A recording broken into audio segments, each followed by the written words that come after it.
What you're calling love is dimming your light. And if I'm brutally honest, it isn't love. It's chemistry dressed up as destiny, a habit wearing a passion mask, a roulette wheel that sometimes rewards you with a midnight "I miss you" and punishes you with 3 days of silence. It hurts more than it heals, and still you go back. It's the intimate paradox of impossible bonds. They promise you heaven to justify the hell of everyday life. I don't want you to blame yourself. I want you to see yourself. Because if you can look straight at how this spell works, you can start to dismantle it. And when the spell is dismantled, the body breathes. And when the body breathes, the soul remembers its home. Before we continue, I'm very curious to know where in the world you're joining from and what time it is for you. I'd love to read you in the comments. I'm going to talk to you the way I'd talk to a friend who shows up with her heart in her hands and says, "I know, this isn't good for me, but I can't stop." You aren't broken, you're trained. Trained to chase what hides, to justify the unjustifiable, to read crumbs as if they were sacred signs. You were taught to confuse love with hunger, intensity with depth, promise with commitment. What today you call my type might be an elegant repetition of something old. The intermittent affection that as a little girl made you work twice as hard for a hug. It's not your fault. It is your task to deprogram it. This cycle is held up by a simple, devastating trick: intermittence. They give you a little, then nothing, then a flash. You feel seen, then invisible, then special. The body reacts: euphoria, anxiety, relief, emptiness. It's a biochemical carousel you mistake for destiny. That's why, when they disappear, you don't just miss the person. You miss the dopamine spike of hope. And worse, you miss the version of you who you believed was finally going to be chosen. This addiction isn't built only from what they give you. It's built from what you promise yourself if you stay. This time, yes. When X ends, when Y heals, when they realize. The fantasy is narcotic, because it's always one step away. It never arrives, but it never dies. Imagine Laura. She met someone who seemed to read her soul. Long conversations, plans that looked like a future, late-night confessions. By the 3rd week, the cracks appeared. Messages that take their time, plans that get canceled, lukewarm replies. Laura, brilliant at her job and generous with her friends, turns into a patient detective of signs. She interprets silences, translates excuses, turns every minimal show of affection into proof that love is still there, just complicated. One day, he tells her, "I'm not ready, but I don't want to lose you." That statement, which, in another language translates to, "I won't give you what you need, but I want the part of you that holds." "Tell me up," falls on the brain like a spell. Laura stays. And every time she thinks of leaving, she remembers the first week. That week becomes an altar. The present turns into waiting. A year passes. Laura no longer recognizes her own voice. I'll tell you something uncomfortable. Sometimes the most addictive part isn't the person, it's your persevering version trying to save the story. We fall in love with the rescuer role because it authorizes us to deserve love through effort. If you stay long enough, if you prove enough, if you endure enough, love will arrive. And because the message sometimes comes right when you're about to give up, the system reinforces itself. It isn't magic, it's learning. A slot machine with you feeding it coins while your heart is in your throat. You almost never win, but when you do, the light is so bright you forget the price. The problem is that, in healthy love, the light isn't bought with coins. It's the basic electricity of the home. There's a question that cuts through the fog. What part of you has to disappear for this bond to work? If the answer includes your calm, your dignity, your clarity, your sleep, your creativity, your friendships, your quiet, your laughter, then what you call love is a cruel barter. And you might say to me, "But nobody's perfect. All relationships take work." Yes. Work is not a synonym for perpetual sacrifice. Work is not infinite pedagogy about the obvious. Work is not being the official translator for what the other doesn't want or can't do. Work is not becoming a pale version of myself so they don't get scared. Work is adjusting, not erasing yourself. Work is caring, not begging. Work is building, not surviving. When loving hurts more than it heals, the body leaves signs. Your stomach knots every time their name pops up on the screen. It's hard to breathe when hours pass without a reply. You catch yourself rereading old conversations as if they were treasure maps. You dream of perfect reconciliation scenes. You're trapped in the fantasy of a conversation that never happens. It's the syndrome of the chapter that never arrives. You live in love with the next chapter. Meanwhile, real life becomes a narrow hallway where you and your schedule orbit around a maybe. There's something no one tells us. Part of the hook is pride. How could I not manage it? How could I not be the exception? We turn the bond into an exam. Every no received becomes a challenge. We don't chase the other. We chase the illusion of our own ability to pull it off. It's an addiction to the power we believe our love will have if only we find the key. The problem is that in healthy love there are no master keys or dramatic locks. There are doors swung wide open. Maybe you grew up with the idea that love is synonymous with staying no matter what. And yes, there are beautiful stories of resilience. But there's another face: fidelity to a story that erases you. That's not loyalty. It's a lack of internal alternatives. You've invested so much that leaving feels like failing. Your affective economy taught you that anything worthwhile costs pain. I have news that hurts and frees. The love that takes care of you isn't paid for with suffering. It's paid with presence. With words that arrive, with actions that hold, with routine that embraces, with small gestures that don't put you to the test. I want you to listen inward. There's a voice you know, the overflowing emotion when they appear. But there's another, quieter one that usually speaks at dawn when you've already hung up the phone. That one says, "I can't take it anymore." That voice doesn't hate anyone. It doesn't need to blame. It just asks for permission to stop drowning. It's your body asking you for an exit. And I know it's scary, because leaving the impossible bond puts you in front of a void that feels unbearable. What do I do with my Sundays? What do I do with my idea of the future? What do I do with the music we shared? What do I do with my altar to the first week? Who am I without this effort? Detaching looks like withdrawal. The brain will ask for its ration of promise. It will tell you to send just one message, to check just one profile, to accept just one coffee. It's not just a coffee, it's a pact with relapse. And here I don't need you to be iron. I need you to be honest. If you give in, the fog returns. If you hold steady, the trembling comes. Then a shy clarity. Then an entire afternoon without checking your phone. Then a belly laugh with a friend. Then a night where you sleep straight through.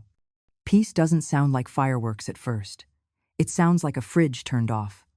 A new quiet. No jolts, no highs.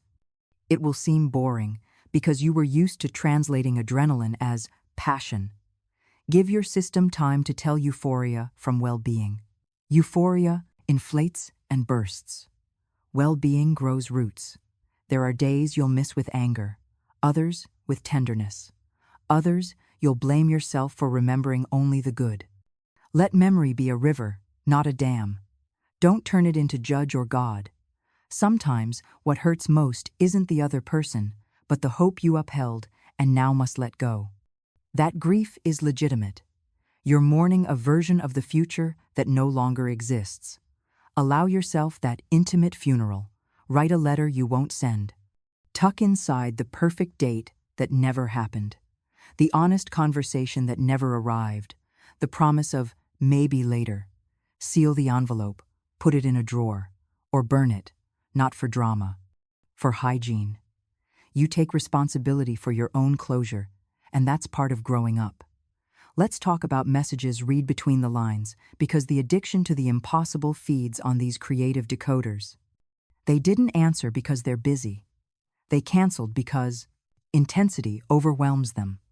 They disappeared because they're afraid of feeling. Sometimes it's true, sometimes it's not. Adult love shows itself.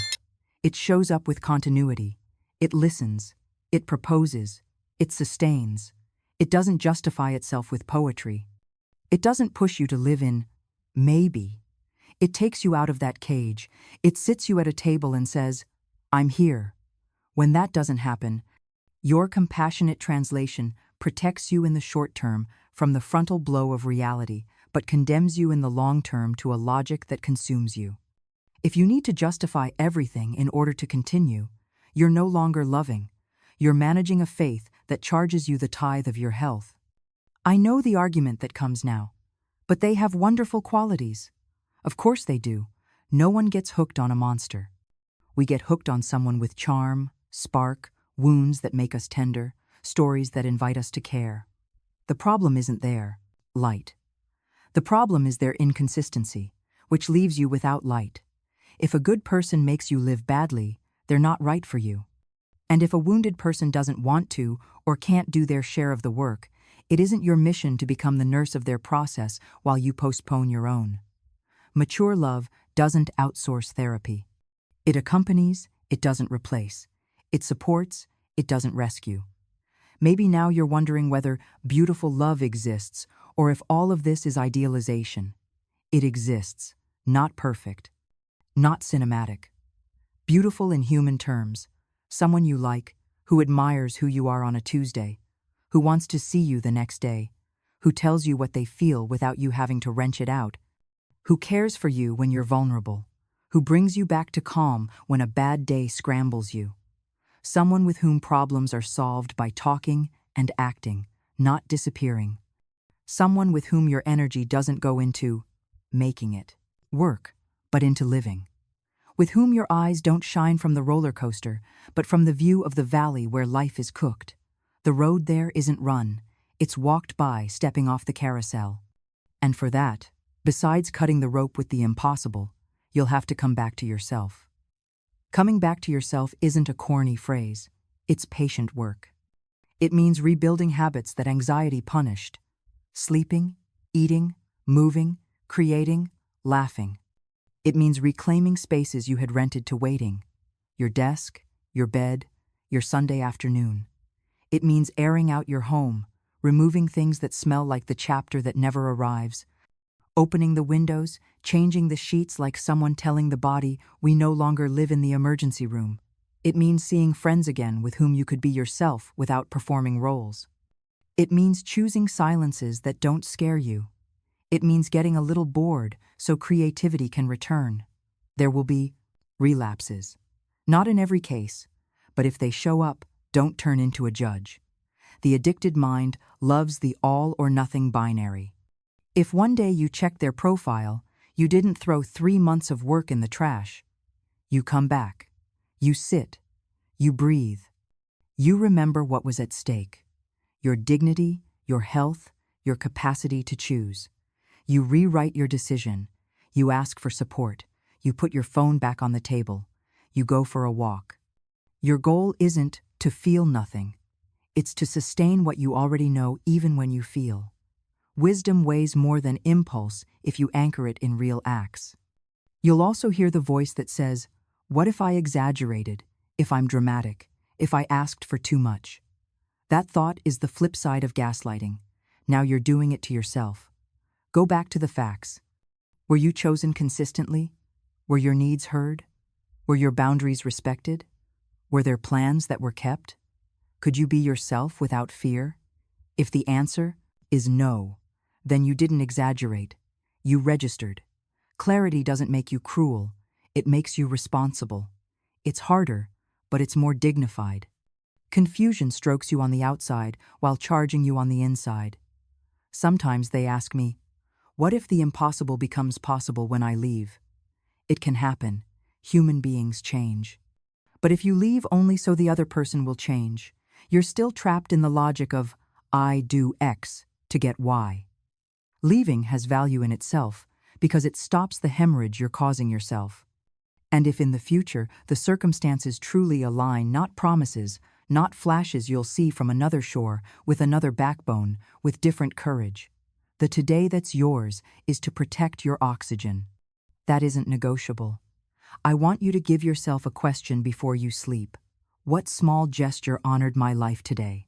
Not an epic. A gesture, turning off the phone on time. Saying no to a plan that diminished you. Going for a walk without headphones to hear your breath. Eating with real hunger and stopping without self-punishment. Calling someone who loves you well. Writing 5 lines about something that matters to you. That inventory of gestures returns agency to you. Where there was anxious waiting, there will be building. Where there was rumination, work will appear. You'll be surprised by the sense of self-trust that finished things bring. However small, the body learns. And when the body learns, the mind stops fooling it with fireworks. You aren't a person hard to love. You're a person tired of loving in impossible places. They promised you intensity and gave you uncertainty. They promised you passion and gave you the management of silences. They promised you a future and gave you an empty calendar. It's not about lowering your standards. It's about changing languages. Love expresses itself in continuity, in coherence, in well-understood generosity, in knowing how to apologize and learning from conflict, in not turning drama into evidence, in embracing the kindly boredom of shared Sundays, in cooking the everyday together, in stepping off the roller coaster and discovering that the view is beautiful too when the ground doesn't shake. If today you decide to leave the bond that hurts you, you'll hear accusations internal and external. That you're cold, that you don't give second chances, that you're giving up, that you don't understand how complex life is. Real complexity is worked with presence, not excuses. You aren't giving up. You're quitting a game that steals your air. You aren't cold. You're turning on your inner heat. You aren't cruel. You stopped lying to yourself. The hardest compassion is the one that offers you limits. There, a grown-up tenderness hides. I protect myself so I don't have to hate. I step aside so I don't have to destroy. I care for myself so I can keep loving somewhere else. Imagine for a moment a scene 6 months from now. It isn't glamorous. It's everyday life. You wake up. You make coffee. Your phone is calm. You feel something like joy without a reason. You open a window. The city is the same, but you aren't. You have a short list of things that matter and a calendar that no longer depends on someone who shows up when it rains. Maybe there isn't a new love yet. Or maybe there is, but that's not the point. The point is that your life is habitable. You aren't in the waiting room. You're home. You sit down. You breathe deep. You smile on the inside. You don't announce it to anyone. You're your well-kept secret. You're whole. And from that wholeness, any bond that arrives will have to speak your language or move along. Not out of pride, out of health. And what if I never find something like that? It's the most human fear. But notice, you already found something like that for hours with someone who barely showed up. If with crumbs you lived, devotions, imagine with bread. If with promises you built temples, imagine with acts. The woman you are when she stops chasing becomes a spring. And a spring doesn't go out begging for thirst. The spring waters her garden, and whoever knows how to drink draws near. Sometimes you'll wonder how to know if a bond that appears is healthy or just another elegant maze. There's a simple, demanding compass. With yourself, you remain more than before. If to be with someone you must disappear from yourself, it's a maze. If after seeing them, you sleep better, that's a sign. If they allow you to disagree without punishment, that's a sign. If they give you words when fear makes you imagine, that's a sign. If they choose to be there Monday through Thursday and not only on Sunday nights, that's a sign. If apologies aren't speeches but changes, that's a sign. Healthy love is moderately predictable. The unpredictable, in small doses, is provided by life. I want to say goodbye by giving you a ritual gesture. Tonight, when you finish listening, write on a sheet of paper what the roller coaster took from you and what it taught you. Name it with proper names: sleep, concentration, appetite, laughter, serenity, projects you postponed, friends you left on read, books you didn't finish, ideas that slipped away. Then write down what you learned too, to ask directly, not to justify what hurts, to treat yourself the way you'd treat the one you love most, to listen to the body, to distinguish promise from commitment, to understand that silence is an answer. Fold the paper. Keep it somewhere only you will find. It's not a sad offering, it's a clarity contract. When you doubt, read it again. Let your memory no longer be rewritten by the intermittent glow of a late, "I miss you." If you're crying, I'm holding you. If you're calm, I am too. If you're in between, I understand. This isn't solved with a pretty sentence. You get through it day by day, with friends who hold you, with therapy if you can, with small decisions that add up to dignity. Don't demand heroics from yourself. Demand honesty. Don't aim to never miss them. Aim not to betray yourself. Don't try to come out looking like the good one. Try to sleep like someone who doesn't owe herself.